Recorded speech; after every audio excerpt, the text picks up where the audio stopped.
Our Storm got back on track. I know they had a loss in there, but they were doing all right. How did it go over for the Storm? Yeah, so on the 14th, they played the Minnesota Lynx. That was a win, 81-79, tight win there.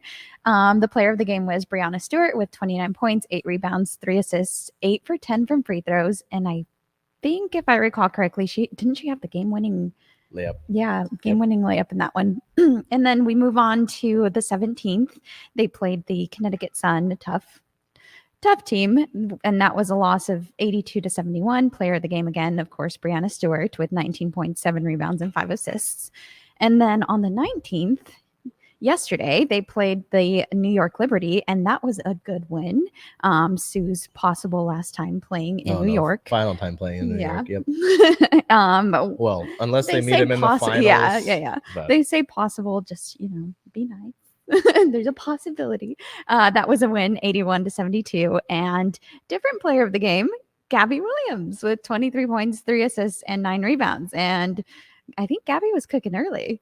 So it's good to see her do well on offense, because we've talked about this before where she really shines on defense and she's so tough. She hustles, and just her finding her offense is a big deal. Yeah. If you can be consistent there, that's another, because we've seen in the press conferences that we're at, right? You need a third input on the offensive end. Obviously, you're going to have Stewie and Jewel Lloyd, but who's going to be that third contributor? Obviously, with Sue, towards obviously her final year now, so we'll get to that in a second. But her offensive production isn't necessarily where it would have been. So yeah, getting 23 even 20 points per game from Gabby, let alone 15, that's a big development. And so yes, to have both contributions on both ends of the court is a really big deal. So that I'm hoping this is a breakout performance. So am I. Moving on to some injury news here. The injury report against the Connecticut Sun, Mercedes Russell was out again. Russell was in Seattle being evaluated with an atypical recurrent headache. An update is to be shared 10 to 14 days from this report. That's unfortunate. And this is... You find out what it is, actually. Yeah, right. And is it what she was dealing with at the beginning of the season? This is all we've got. Yeah, okay. But I imagine with the recurrent aspect of it, I'm sure. And then this also being labeled as a non-basketball injury. Right, which is what it was before. It's got to be what it is. Okay, and moving on here on the 18th, the exact same injury report, Mercedes Russell would be out with that non-basketball injury. Moving on to some team notes here, on the 16th, Sue Bird announced that it is her final season. Bird makes it official that she is playing her final year in the WNBA. A list of accolades. You want to go? This is if you know who Sue Bird is, you know her accolade list is long. Do you want to? That's why I wasn't sure if we were gonna read them all one by one, or if you were gonna throw it up on the screen. We can take a look at some of this, right? 5-time gold medalist, 4-time champion, 12-time All-Star, 5-time All-First Team, 3-time All-Second Team, 3-time season assists leader. The 10th, 15th, 20th, and 25th anniversary teams for the WNBA league's all-time assists leader. Take your pick. Right? This is, if we had, Circling Seattle Sports, this is what we do, right? But if you had a Mount Rushmore for this city, she has to be up there. I actually read something, not to throw a dig at Russell, but I read that Sue Bird is actually the face of Seattle sports and not Russell Wilson. Most successful. So just kind of unfortunate. We did know that with a chance of one more year, it was possible that this was her one in last year.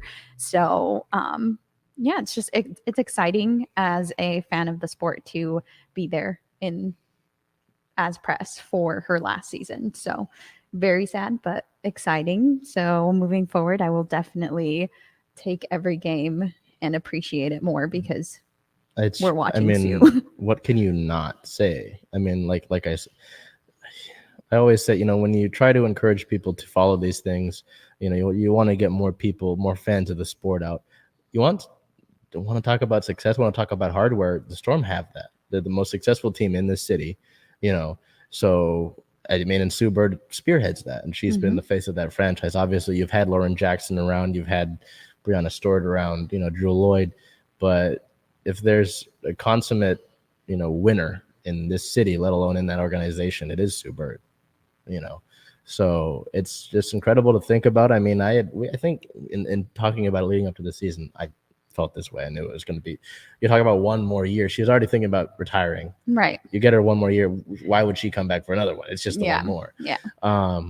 It's just incredible. I mean, putting that accolade list together, I mean, just kept going and going and going. So it'll be really interesting to see. I mean, I know that the Liberty had Thank You Sue shirts on, so this whole farewell tour kind of thing will be really interesting. But obviously, I feel like the last stop that Sue wants to make on that tour is with a title. So got some work to be done, but just incredible to think about that. And I think we'll get an article put together about that and what that means for the organization. But yeah, well, she did mention peaking at the right time at the end of that New York Liberty game. So let's hope that they can definitely do that just like Chicago did last season and give Sue that last title before she retires.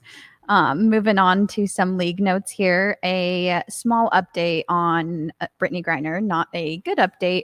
Russian court rules that WNBA star Brittany Griner will remain in custody through at least July 2nd. So they've once again extended things.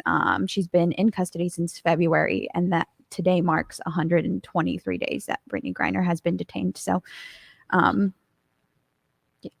don't even think I have anything more to say about it. I don't think there's much you can say. I know that I mean, we won't get into the political aspects of it because that's not our show. That's not our thing to do. But it's just, yeah, what do you say, 123? Yeah, that's wild to think about. And I know that there were talks about when the news first broke about getting her before the season started. And now we're looking at July. So hoping to hear more positive news from that. Hoping that, I believe it's the U.S. ambassadors that are over there that are able to actually are able to do whatever they can to make that as, mend that. I wouldn't say enjoyable because I don't think you can enjoy any of it. Right. Just to make it as livable, I guess, as best as they can. But just at the end of the day, it's bringing her home. So, yeah, hoping to hear better updates in the weeks coming. Agreed. The Storm sit at a 10-6 record. They are second in the West Conference and second in the West Conference for the Commissioner's Cup. Looking ahead, we have a June 23rd matchup versus the Washington Mystics at 7 p.m. and a June 25th matchup versus the LA Sparks at 6 p.m.